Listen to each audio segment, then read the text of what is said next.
Hi, welcome to the Hotty Chat. My name is Jack Couch. With the sports writer Adam Brown. Today we're going to look at the upcoming week of SEC Media Days. Media Days for football is in Nashville, starting in the morning, as Commissioner Greg Sankey will address the media and open basically the unofficial start of college football in the SEC. Oh yeah, very excited. I need college football back in my life right now. I've just, after coming off last week with, no sports at all with the MLB break and everything, I'm like, man, I really need something. So I'm excited for, media this week and excited for Lane Kiffin to go out there and say exactly, what he's been planning and what we're looking forward to and who he thinks he's going to beat. There's always some, definitely some popcorn with him going onto the podium for sure. But it's one of those situations this week of where you'll see a lot of the media ask all the coaches and Greg and Commissioner Sankey about NIL situation, about what's coming up in the future as we go into the last year of 14 teams. Yeah, and I think that's going to be a lot of the conversation too. Is now that it's official, we got the schedules. Coach? Who are you looking forward to in 2 years? Or what are you looking forward to this year so that you can get your team ready for the step next year where you're not going to have some of these cupcake games. Especially you look at Georgia, who's having the cupcake of cupcake seasons, and you're going to be like, hey, Coach Smart, who do you think is going to be, what do you think, how are you going to prepare your team differently going into 2024, or is there an idea around that as well? I think we're going to have a lot of questions that people haven't really been able to ask yet, especially with NIL as well. What do you think the first question is going to be asked about NIL? Because it's just one of those things where, you have that, somebody's going to come out and be like, yeah, this is terrible, awful, especially last year with Nick Saban and Kirby Smart ganging up. I think it's going to be one of those situations of where, like, do you see NIL being reined in from where it is right now? Yeah, I get that. And I mean, Wild West is kind of how it is right now, and we got to figure out where it's going to go and what it's going to be, and that's just something that, these coaches need to take a real stab at. I'm really excited about let's go back to Ole Miss. I'm really excited about Ole Miss and talking about, I'm sure we're going to get more questions about defense to offense this year. Oh, yeah. And how, I feel like Coach Kiffin hasn't really had a opportunity to elaborate on defense since Golding's been hired. But I really am excited to see what he says and what the difference is going to be. I mean, with the Golding coming in, and then look at the players that we're actually taking to Nashville with us this year. Yeah. We're taking DeAndre Prince, Cedric Johnson, and Quinshon Judkins. Three of them. All three of them are like good, very good players. The interesting thing is we're not taking a quarterback. No, why would we ever take a quarterback? That means I really was hoping that we'd just go, yeah, let's take all three of our quarterbacks. Yeah. I figured that'd be something that he does. We're gonna ask Spencer Sanders questions. All across the board, and you get Dart up there, and then you don't make any statement. But I feel like it's a real statement saying the battle's still open, and it's, we're still trying to find our guy right now, especially because we're not taking anybody up there. I feel like if you took Dart or Spencer, you're like, oh, that's the guy, no problem. Yeah. Like, he made his decision, it's done. Everybody would switch their rankings around because this would be X quarterback and, this. But I think that's one thing about Ole Miss is that you're looking at all these schedules, and you're like, oh, yeah, we don't have that quarterback yet. I'm going way on a tangent. Oh, yeah, you're good. We, you look at the quarterbacks and you're like, hey, man, if you had Dart versus Sanders or Sanders versus Dart, would you change our rankings around? Or because I feel like Sanders, with the experience that he brings to the table, you go, hey, man, yeah, this guy has, played at Oklahoma State, has been a stud a couple years. He has the arm to back it up. He just left to find a new program, and now he has. And it looks like we're going to move up. Would you move, and how, because everybody's assuming that's going to be Dart because he has the experience, he has that connection with Kiffin, he has all this going for him, he's a starter during spring. But, if that changed up, do you think we'd change a lot? Or Actually, I don't know, because, like, during spring you saw Dart throw one interception. Oh, yeah. Just one, which is a very big jump from what he did in the fall last year. I think he's got some eyes on him now. Oh, yeah. That's what I'm really excited about is that he had the trouble seeing over the line. he was sitting right in front of him, and that was it. And he had some trouble reading the defense last year, and that comes with being a sophomore quarterback. Right. So you come in and you're like, man, that he's young, he had to figure it out, and now that I feel like he's had that time underneath him, I'm just worried if he has the not the arm but the expertise now to come with a fast-paced offense like Kiffin's, especially with the shifts around and everything that we have, the weapons we're bringing into the program. I feel like we're more stacked than we have been since the 2020 or 2015 season. I agree, because it's one of those situations where Dart actually has 12 games under his belt, but 13 if you want to count the bowl game. But it's still though. He's so. You never saw eyes on him yet. Right. I think that's what it comes down to. He is shifty. He is quick. He has the power. He's able to throw. He is an athletic mastermind. It's just if he's able to see. You can put anybody in quarterback. If they can't see over the line, it's a really tough problem. So that's where you go, okay, how is that going to work out? But I'm really interested to see how the defense responds to Pete Golding's completely system. That's where we started this conversation. Yeah. I really want to see how, Pete Golding has changed and moved our offense. No matter what I'm so excited for is that we're going to have a 4-man line. That's all I could ask for after last season, having that 3-man line and getting crushed every game. If I see a sack in the first 3 games, I'm going to lose my mind because that's going to be great. I mean, I think we had, besides Will Levis game, I think we had, 6 sacks on the season. I think we matched that one game. And it's just because Kentucky's offensive line just wasn't up to snuff. But still, it's the one time that we rushed our, 5th lineman. Our nickel came up and got it. I mean, it was killing me. So, let's go off this for just a second. Yeah. For the whole week, what would you like to see from, what LSU talks about A&M, and then going on to what I think it's going to be interesting to see how State does when they go up to the podium. I don't know how State's going to do because he was a defensive coordinator, I believe, correct? Mm-hmm. And he just moved up, and this is his first time, being the head coach of any team. And it's very, not somber, but it's with a heavy heart that he's having to do this anyway. This is the first, I feel, is the first time that he's really going to be able to speak to the public, to the Mississippi State fan base, to any fan base. And that this is going to be a huge impression for him going forward. And you were saying LSU, I want to know about LSU's defense more than anything else because I felt like they lost some pivotal pieces. And then UGA, same with losing Stetson. I want to know about offense and how that's going to move around and how they're going to reshape it now that their quarterback, who everybody thought was, not as good as he really is, that's, he's going to be gone. And I'm interested to just see how that goes and where it moves forward from there. And then I'm really excited about Florida.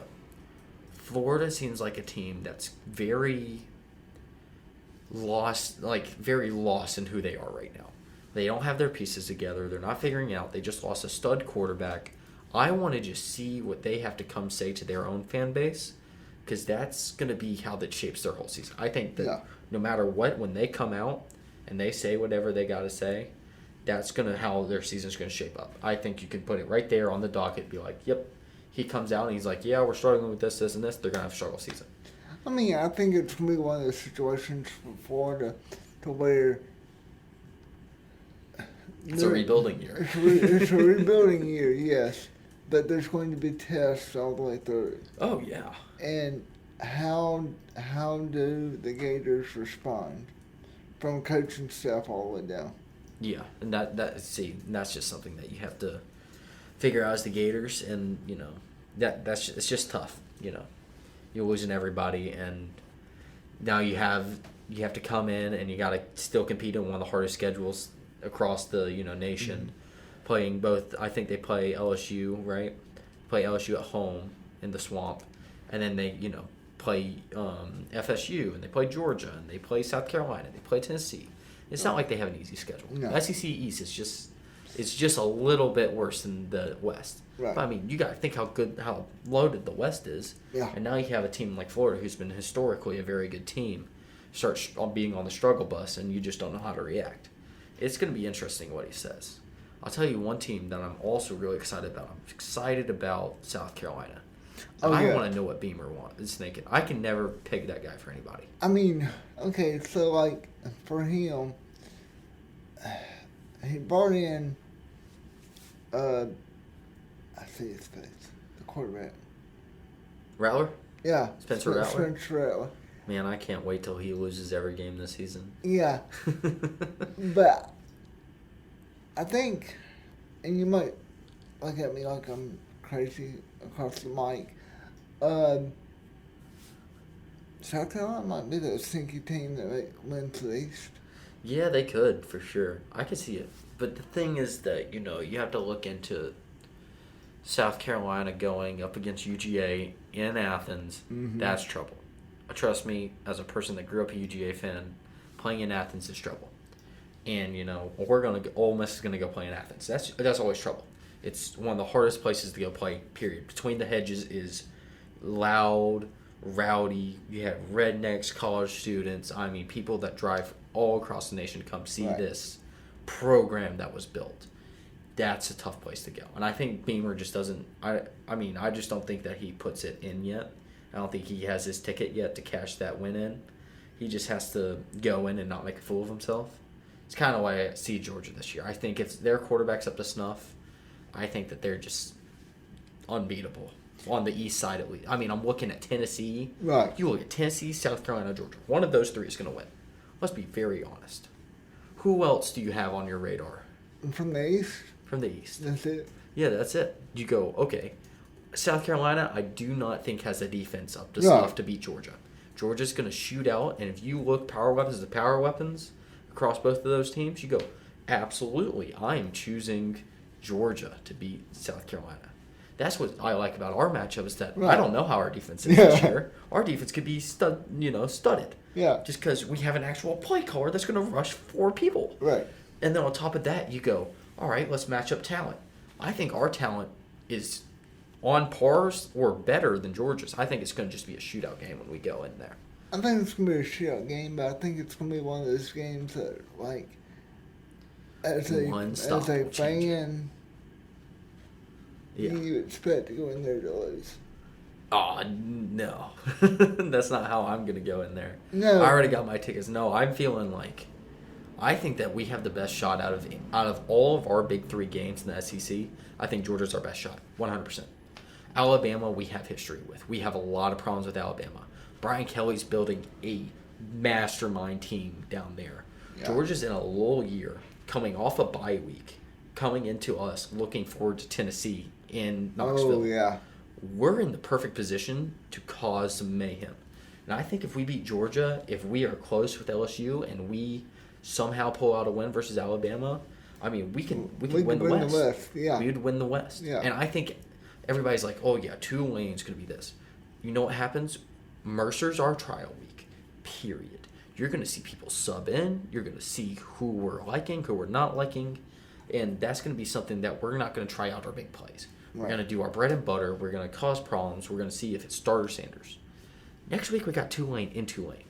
They just lost 60% of their starting team last year that went on and won the mastermind over USC. Yeah. That's not happening again. Let's be very honest. But they do have the quarterback. They do have the quarterback, but they lost all the weapons with it. Yeah. A quarterback can only be so good. You look at, Tim. That's a bad example. That's also bad. My 2 examples are terrible examples. I was going to go, oh, you look at Tim Tebow, that's not right. And I was like, oh, look at Cam Newton. That's not right either. But, a quarterback can't win it all. Right. You look at Aaron Rodgers. How about that? That's a good example. He had Jordan Love this past season, right? I mean, that's your star. Okay, man. Like, you have to have something around a quarterback to make anything happen, especially in college football, I feel. I mean, even one dude is the difference between, being sacked 30 times and you having to run the ball. Max Duggan's a great example. He is a studied quarterback, and he had one person with him, and he went all the way. I can't name another player on Tulane. I can. Yeah, that they all left. So, and then their defense, they had just 9 players leave their Tulane defense. I think 9 players left. 8 of them went to the NFL. So, you take that with how you want it. Like, you're going into, I think Tulane's going to be, yes, it's going to be a tough game. Yeah. Because it's history. Tulane's going to be geeked up. Oh, yeah. They're going to be all over it. But the thing is, you go into Tulane and you're like, hey, man, we're going to take our starting quarterback that we've named. And you look at him in the eyes and you go, hey, Jackson Dart Sanders, you have to win this game or I will never start you again. And that's how it's going to be. You go, we're playing. Kiffin doesn't play for no bowl game. No. You watch his team. His team's like, we're going all the way or we're not going anywhere. We don't care. As soon as we lose, that's where we lose momentum. And you're looking at that quarterback being like, this is our national championship shot. We have the chance. We have the team. We can go do this, just like he did with Matt. This is your out-of-conference game. This is even touching the SEC. Let's go in there and make a statement versus we're going to come in and we're going to be the best team in the nation. Mm-hmm. And that's going to be a weekend where I think that we're just going to step it up. We're going to pull out all the stops. And if the quarterback's up to snuff and can perform, I think it's 100% we win. I don't think it's good. I think we're going to win by over 17 points. One game that scares me. Auburn? Yes. Yeah. That's what I was thinking. Auburn's a scary game. Auburn really is because you got a lot of history. You got a lot of history. We don't play them well. And we're away. The players don't know the history of it. Which is great. But fans do. Oh, yeah. Fans are going to be rowdy. And he was going to have the game circled. Oh, yeah. That's the one game he needs to win. Yeah. If he wins that game or Alabama, I got 3 more years at Auburn. This is great. That's those circle games. I mean, technically, if he wins that game, he could go into the Alabama game and be like, I don't care. Be like, okay, we win this, we go play for the SEC title. Oh, yeah, exactly. But I think the way that this is going to end up is that we're going to drop it to LSU. Let's be honest. We're probably LSU's that team. It's the name. It's not, if I'm in a voting competition, Ole Miss and LSU, it doesn't matter who's against LSU. LSU's the man on the ballot. Like, you're either for LSU or you're against LSU. I think LSU's up there to the point where they're the team to beat this year. I agree 100%. I am shocked they're not the number one team coming into the season. I think LSU is the SEC West champs. I think so too, but I think they also can get swept away and make some mistakes, and I think that they're going to have I think the rivalry game versus FSU again. That hurts them a lot. Oh, the first game of the week, first game of the season for them, that's in Orlando, is going to be a mayhem of a game. Oh, it's going to be awesome! I cannot wait to watch that College Game Day because I know that's what it's going to be. College Game Day is going to go there in a heartbeat because if they lose that game, you can already mark it off the ballot. I mean, they aren't going to make their appearance. That I can just see it now. They tailspin. That first game means everything. That's what's great about us is our season's hard all the way through, but we have Tulane, who I think is a very good team, but beatable. And then we go to Georgia Tech at home. And Georgia Tech's also a team that's, better than most. Well, they're better than what they were last year. They definitely are. Georgia Tech looks star-studded compared to last year. I feel like they're gonna, they're gonna do a little bit more damage than anybody thinks, and I think that's what's great about them going to Clemson to start out the season. Clemson, maybe it's FSU. It's one of those teams. It's one of the big teams in the SEC. It's definitely Clemson though. Yeah. They're going to Clemson, and I think they're gonna run all over Clemson. Georgia Tech has a team this year that's looking very, very good, especially when you go into their defense or your special teams. Their offense still hurts, but everything else is just across the board looks phenomenal. And then you go and look, after that, Georgia Tech's a win. And then we're at Tuscaloosa. And then that's the first 4 games. You can see, Tulane and Georgia Tech. Mercer's our cupcake. We get one of those, which is great. But it gets us a figure-out game. We have Tulane, a figure-it-out game. We have, you're going to do this or not. Yeah. Georgia Tech's a recuperating game. And then Alabama's our first game of where, okay, this is where we're going to be at. This is how it is. If we go and do toe-to-toe with Alabama again this year, I mean, think about last year, how we went toe-to-toe with them. Bryce Young won the game. Bryce Young was in the game. I mean, you go and look, we have a quarterback, whoever it is more experienced than we were last year, 100%. Yeah. And we have a team that I think I would have given our offense a 8.6 last year. This year I'd give us a 9.4. I think that we're just that much better this year. Hey, this is Jack Couch from the Hotty Toddy chat. We'd love to have your ad here in our podcast. Please reach out to us at hottytoddy@olemiss.edu for any inquiries. Nick Broker's the only person I can be like, did not get replaced 100%. Yeah. That's the only position I could be like, yes, there's not somebody that was a Nick Broker up there. But you go, Quinshon's out there. You have, what's his name from South Mississippi, the running back. Oh, God. Oh, yeah. Okay, we have the sophomore running back coming in. Freshman running back. Yeah. But, I mean, he looks great. He looks phenomenal. That's going to kill me. I'm going to look that up right after this. But who do you see as our star receiver? Yeah, that's the question. But, I mean, I think that there's going to be a lot of tight end work. Yeah. And I think it's going to be a lot of inside, run the ball down the middle, and then we're going to have Here's the thing. Let me back up. Our strength program here doesn't matter if you're a star wide receiver coming into our program. We have enough strength program to be like, hey, we're going to build you into a freak. You're going to be able to jump 6 feet in the air and catch a ball one-handed. It doesn't matter. As long as he's quick and powerful, I don't care what his name is down the field. You look at Malik Keith. You look at, just Brown. You look at Metcalf. You look at the people that have come out of our program. You look at Mingo. These are people that came into our program, not being the top dog in their class, not being the top dog across the board. This is one of those guys that came in, put the hard work in, and is able to come out. It doesn't matter that I don't know I don't know any of the wide receivers' names coming into the season. Matters what I know going out of the season. That's how it always is with them. Last year, I can tell you, I knew Mingo. I didn't know Malik Keith. As soon as the season started, I was like, that Malik Keith kid's really good. He jumped out of the shoes last year. Right. And that's what happens with our wide receivers. It doesn't matter. Our wide receivers are phenomenal. Our strength is phenomenal. We know how to coach it. Lane knows how to make people see it because wide receivers, you're beating 2 or 3 guys. Yeah. He can coach somebody to beat 2 or 3 guys for sure. Look at Dart last year. Mm-hmm. Dart was able to juke out most of the defenders on Alabama, one of the best, teams in the nation. He's like, you got to beat these 3 guys on a run. Quinshon Judkins beat these 4 guys down the middle. He can coach that.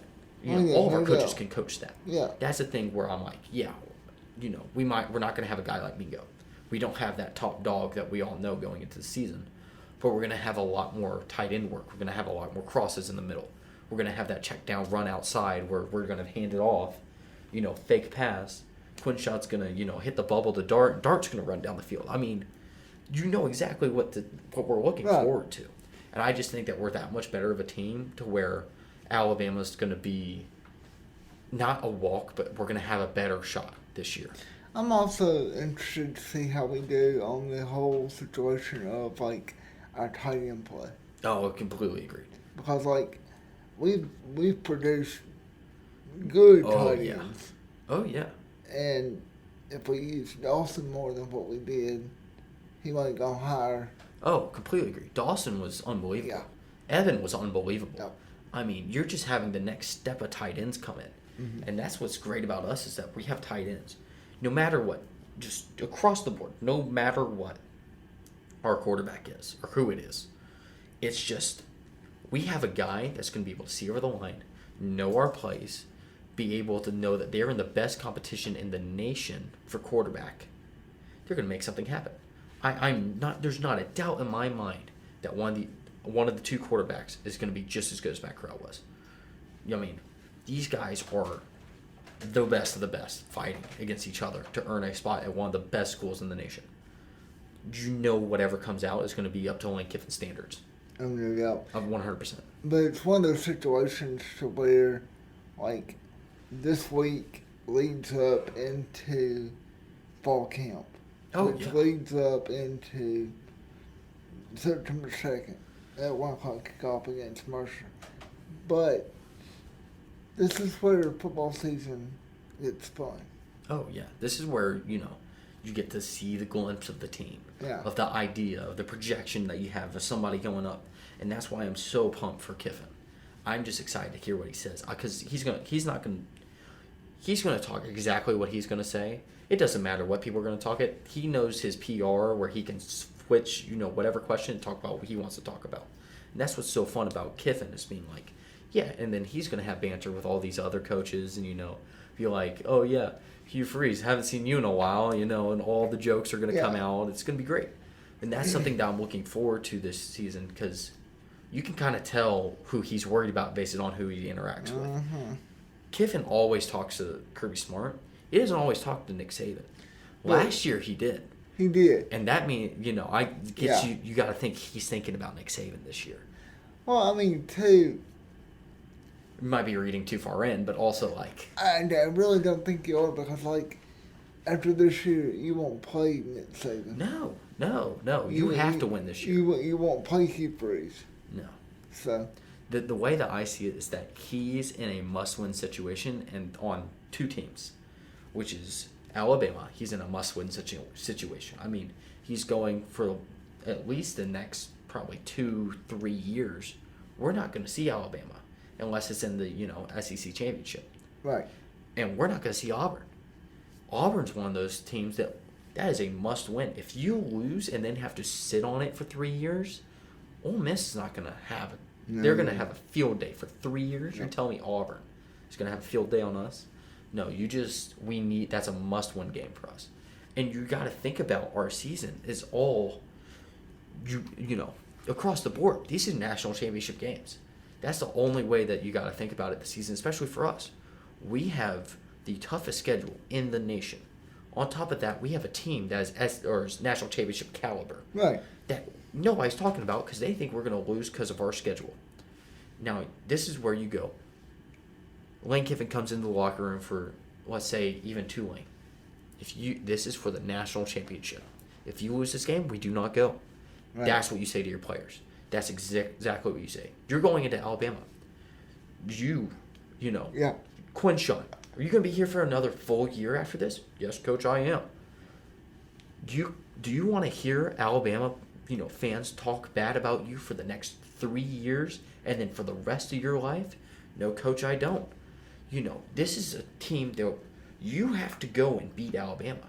You have to make your statement saying, yeah, you underrated us to start the season. Guess what? We are one of the best teams in the nation, and this is why we do it.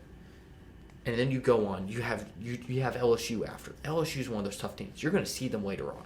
That's our must-win game to go to the SEC championship. Does that happen? That's why I think it cuts it close. But then you go to Georgia, and you go to Arkansas. Georgia's one of those teams that we're going to see again. Yeah. And if we can go into their house and beat them, that would mean that could change the whole score across the board for everything. That's putting us in contention of really making it this year to the playoffs. Yeah. And that's just something that you got to look forward to this season. And that's what's so great about Media Day is you start seeing the glimpse of who's Kiffin think that our toughest game is. If he doesn't talk at all to a coach, I'm gonna be like, okay, he doesn't think that they're it. He doesn't think that X is it. He doesn't think that across the board. I'm thinking like A&M at home. A&M at home because and the rivalry that has come up between Kiffin and Jimbo over the last couple of years. Thank gosh we're not playing Tennessee this year. Yep. That's all I thought about yesterday. I was like, I'm so happy we're not playing Tennessee. Yeah. Because Tennessee's just one of those games that is always that's a prime example. Look at Tennessee. Tennessee had the one chance to beat their old coach, and they blew it. And you saw the fans react to that. Now, go into that. That's the same deal that we're going to have with Auburn. Oh, yeah, no doubt. I mean, 100%. This is your chance. This is your chance to prove that you're a better school. Above this, you got past what he did to your program. And we're going to be dominant for the next couple years. I just feel like that's the starting point of everything. Is that that's it. Oh, I do too, but I mean, it would be the perfect storm. Oh, God, yeah. Yeah. It's the perfect storm for everything going forth. We play Auburn the 21st, I believe. Yep. I mean, that's coming off of Alabama. You have away Alabama games. You come off a win versus Alabama. You go straight down to Auburn. You'd be like, we just beat your older brother. Oh. Let's do this again. And you got to go in there with the same amount of intensity. I mean, you go not intense, not intense, very intense. LSU, intense. I mean, you just go Alabama, Auburn, back to back. You have LSU, Alabama, Auburn. That is your road right there. It's really a gauntlet. I mean, it's a gauntlet, but you got to think LSU. We're going to play them at home. We got a shot. This is their first time. This is Kelly's first time coming up to Oxford. I think it's the first time he's ever had a team in Oxford, Mississippi. Yeah. I mean, this is a chance for us to prove a point. Being like, you're going to mark this on your calendar for the next 10 years. Being like, you want to win this game. And then you go and take on Alabama. You take on the whole state. You drive them right back and be like, it doesn't matter if we beat Alabama or lose to Alabama. You just go, we're playing with the same intensity. I don't care who we're playing against. This game is more important to me than the Alabama game. And you got to think for Kiffin, Alabama's that game of the season. It doesn't matter. If he wins that game, he's happy. We go Alabama, LSU, Arkansas, Auburn. Golly. Arkansas, you got KJ Jefferson who grew Arkansas's up crushing. 15 minutes down the road, and he's going to want to win his last time against the SEC. Yeah, and that's home. Is it home, right? It's home, I believe. Yeah, yes. Yeah, it is. It definitely is. It is because they stole our helmets last year. Yeah. I was trying to remember what it was that they took off our field. They stole somebody's helmet. I forget who it was. I think it was Case Keenum. Was it him or was it Ben? I don't know. But they stole somebody's helmet. That was funny. As much as I hated it, but they stole that helmet. It was funny. But, I mean, you got to think, that was one of my favorite games ever. I hope that's Military Appreciation Week again. I hope it is. I don't know if it is, but it might be. It might be. So, the 2 years, let me just say a story. 2 years ago, we had it at home, and I was sitting in the student section, and we had to fly over. I mean, there was not a doubt in my mind we were winning the game after that. I was like, it was going to be a shootout, fine, but we're going to win the game. We had military appreciation. We had 2 paratroopers fly into the field. Yeah. I mean, we did the works, and I hope that we just have that intensity again going in. I wish it was. No, it is our stripe out game. That is. That's our home game. It's the home game of the season. Yeah. If we lose that game, sure, fine. It's the home game. We're gonna win it. There's not a doubt in my mind. We got things to prove this season.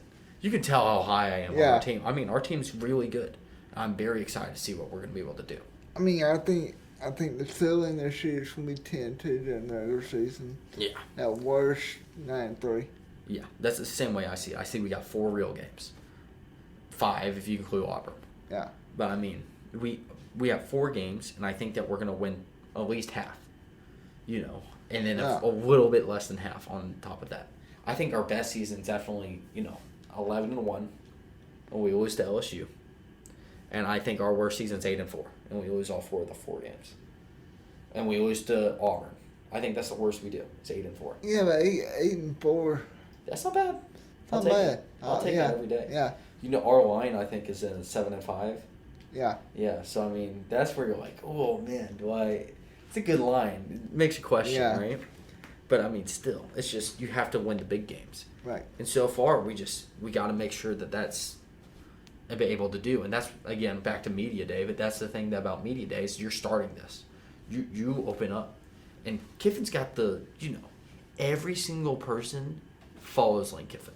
He has a social media presence to be like, hey man, you have a Buc-ee's, we have chicken on a stick. Like, we have the presence to mess with whoever we need. Kiffin tweets out, hey Ole Miss, go do X and X to Auburn's profile. Go tweet them Alabama's the winner. Something like that. Millions. Not a question in my mind. People from Oregon who don't care would be like, Lane Kiffin said it, let's go do it. It's Lane Kiffin. This is what's going to happen. Yeah. That's what's great about Media Day, is that this is where it all starts. And this is where you see. And this is what's going forward. I am so excited to talk about football for the rest of the season. Can you tell how excited I am? It's going to be a fun year just to talk about football nonstop, and it's here. It's going to be great. I'm so pumped for it. But that's going to be all for today. We appreciate you joining us, and check back with us and follow HottyToddy.com for up-to-date information as we cover this week of HTC Media Days. Thanks. Yep, catch y'all later.